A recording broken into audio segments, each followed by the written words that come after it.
We have an NHL trade to discuss. The Hurricanes and the Senators have pulled off a 3-player deal. We'll discuss what's involved and what this means for each club coming up next.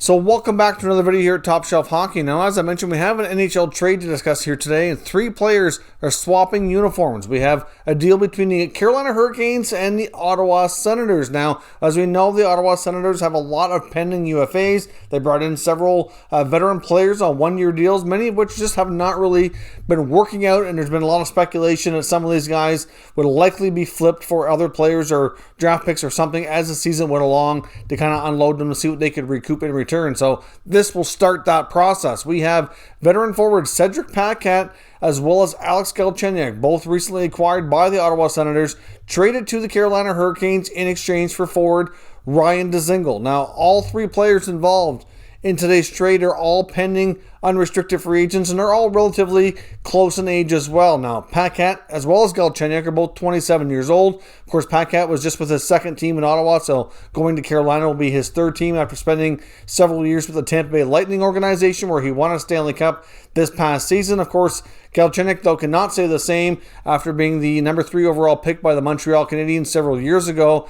Since he left Montreal, he's bounced around with numerous organizations, and he finds himself on the move yet again. Alex Galchenyuk went from Montreal to Arizona. He's also made stops with Pittsburgh and Minnesota, Ottawa, and now he's on to Carolina. So he has not been able to find a good fit and a good home to really get his career back on track. He's been in and out of the lineup with the Senators this year, scoring 1 goal. It was a nice goal on the power play, mind you, but he's just never really been able to duplicate that on a consistent basis. So we know that the Senators are looking to unload some of these guys. Actually, as I was preparing for today's videos, one of the things I was talking about in another video, which will come later today, is the potential fire sale that we could see coming in Ottawa with as many as 9 unrestricted free agents possibly find themselves on the move. Well, that number just now drops from 9 to 7, although they were the one they've acquired in Dzingle with number 8. It'd be interesting to see what his future holds.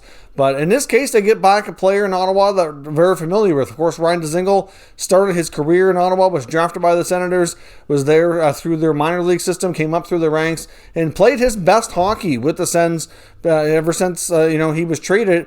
When he was a pending UFA the last time, he was traded to the Columbus Blue Jackets in a separate trade, which also saw Matt Duchene go to them, and had Columbus go on a short playoff run.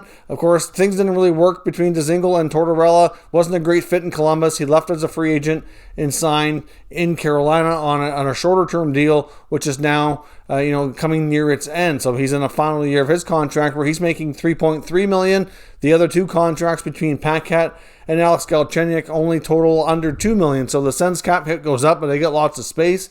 And the hit of Carolina here, of course, they get to save a little bit of space as well, and they get to move on one player who was kind of, somewhat of a spare part or utility player for them. He scored 2 goals, 2 assists this year. Dzingle didn't really fit the best in Carolina either. It's not like he was playing overly poorly or anything like that. It's just he never really seemed to be consistent like he was during the last couple of years he was with the Senators. I mean, he hit career highs in goals, surpassed the 20-goal mark a couple times.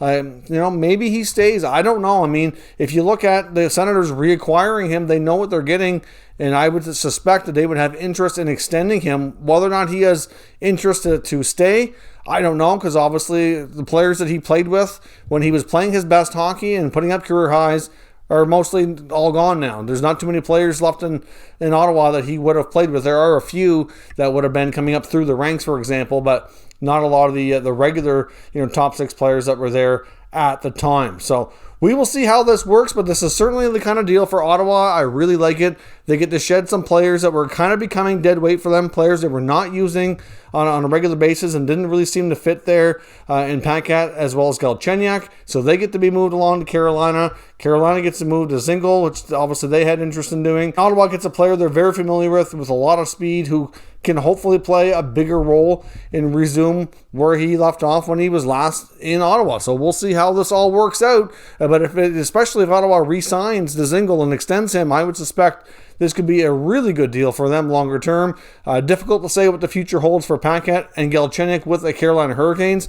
I would think Paquette could be a good pickup. I mean, things didn't work the best in Ottawa for him, but really he could be a solid bottom six guy, good on faceoffs, good on the PK, and could certainly be an asset to a team who expects to make the playoffs and on a deeper run, especially because you're going to need lots of guys like him who can be, the guy who starts the defensive zone, starts and takes the faceoffs, kills the penalties, and does a lot of the dirty work for you. He can be one of those players that can be very useful. So we'll see how this works. It could be a good deal for both teams, but for right now, I'm going to give the edge to Ottawa just because I think Ryan Dzingle is the best player out of the three, and at the same time, I think they have the best chance to maybe extend him, whereas the other guys are likely going to find themselves on the move here yet again. So let me know what you think down below, and we'll discuss further down in the comment section.